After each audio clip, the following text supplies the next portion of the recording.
Assalamu alaikum, my dear brothers and sisters. I hope you are well by the grace of Almighty Allah. I am also fine, Alhamdulillah. Welcome to a new episode of our Prophet series. This is the episode number 19, and here we are going to reveal the life of Ilyas alayhi salatu wassalam.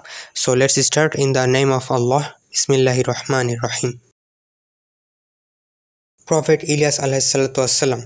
He lived during the 9th century BCE, before Common Era, in the northern kingdom of Palestine. Ilyas alayhi salam's primary mission was to call the people back to the worship of one Creator, Allah. Ilyas alayhi salam challenged King Ahab and Queen Jezebel. His story teaches the importance of faith, Tawheed, and rejection of idolatry. His legacy continues to inspire believers to uphold the principles of faith and righteousness.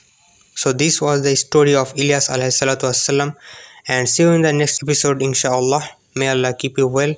Assalamu alaikum wa rahmatullahi wa barakatuh.